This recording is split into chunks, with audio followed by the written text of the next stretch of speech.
When looking at retirement, it's a huge milestone, but it also comes with huge changes. So that means selling some things that you're not even thinking about selling right now. As a matter of fact, selling these can actually accelerate your journey to early retirement or just being able to walk away altogether. All right, so let's go over the 4 things that you need to sell basically before you retire, right after you retire.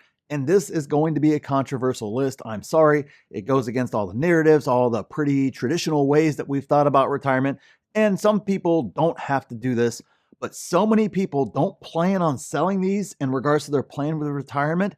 And it's why they'll probably never be able to retire in the first place or enjoy that comfortable, safe, and secure retirement. So let's talk about these. And like I said, it gets more controversial as the list goes on. So let's dive into number 1, which is sell your expensive cars. Now look, I know a lot of you guys are going to tell me I don't drive an expensive car. Maybe you do.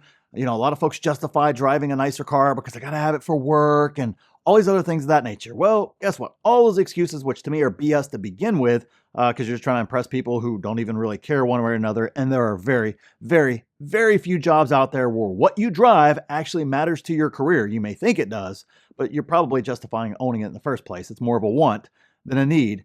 But when you retire, it's no longer necessary. There's nobody to impress. Even the folks that had those style jobs, you don't need them anymore. So what is the point in having those cars? I'm not saying don't have a reliable car, but there's a massive difference between a reliable car and always buying a luxury vehicle. And secondarily, how many cars do you need in that retirement? I'm shocked by the number of folks that have 1, 2, 3, 4 cars in retirement because, well, if that one breaks and that's my fun car, and that's great if you have the income and the ability in retirement to do that.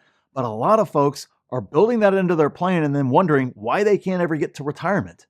Well, that's probably because you're building in not only the cost of those vehicles, you also got the maintenance, the insurance, all the other things that come along with owning vehicles. I know US is car culture centric. A lot of folks need a vehicle of some kind. I'm not telling you go down to zero, but there's too many folks, and I definitely sit down with a lot of folks who, when we view their car situation, it's one of the biggest killers to their ability to retire is their vehicle situation. So man, you got to get rid of those expensive cars. Some of the best folks who are doing this and really saving a lot of money in retirement are folks that went down to one car. Like it or not, a lot of folks, you're not doing a whole heck of a lot in retirement, right? It may have made sense when you were working to have, 2 vehicles, right?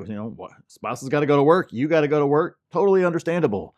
But now if you're retired, you don't have to do that anymore. And more importantly, maybe if you do need to, for whatever reason, you could definitely do with a lot less of a vehicle than maybe you currently have. Again, it doesn't apply to everybody across the board, but the vast majority of folks that I sit down with, this absolutely applies, and it's absolutely crushing their ability to retire. Number 2 is risky assets. Now, I'm all about taking good risk rewards, but I'm always shocked by the number of folks who still have their money in risky investments, especially during times like right now where everything's riding really, really high, but yet they have their money in a lot of risky investments that are not going to help them in retirement. And more importantly, they need those assets and that asset base in retirement in order to fund their retirement. So all of a sudden, stock market dips 30%. They might not be able to stay retired anymore. They may have to go back to work, but yet they have their money in risky investments. They're too busy trying to chase the next million. Well, if you got to the point where you're getting ready to retire, you got to be happy with what you have and start playing a little bit of defense, or at least being a little bit more conservative and take some risk out of your portfolio, because sure, you might very well hit that next million, but it's also just as likely that you may also find yourself back to work again if things don't go right. And so I'm just always surprised at the level of risk that some folks carry in their portfolios. They don't even know it, that they're carrying that level of risk in their portfolios at that time that could very well alter their retirement. Now, I'm not saying you can't own some risky assets. It's not about that at all. It's just about finding that right balance and taking the risk out of your assets that are going to fund your retirement. That's kind of the key piece right there, is you got to kind of view that risk reward. And hey, we work all those years to be able to not have to work anymore.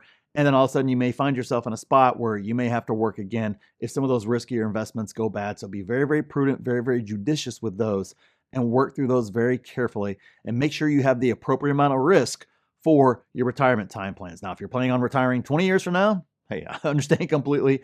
Obviously, you want to be more risky then, but we have retirees that have way too much risk in their portfolio. And unfortunately, their retirement is actually on the line and they don't even know it. Number three, sell your bad habits. When we are working, we justify a lot of bad habits that if you don't change them, they will 100% carry on with you in retirement. Like, I don't have time really to eat healthy right now, so that's why I grab fast food all the time. Or I don't have time to work out right now, so I'll start working out whenever I retire. Now, we know, you guys know right here on this channel, I'll tell you that's BS. Do it right now. Eat healthier right now. Work out right now. Get up an hour extra earlier every morning and work out. But if you haven't done that and you're getting ready to retire, it is critical that you sell all of your bad habits. Get rid of them. I know you just want to sit on the beach and sip Mai Tais all day long.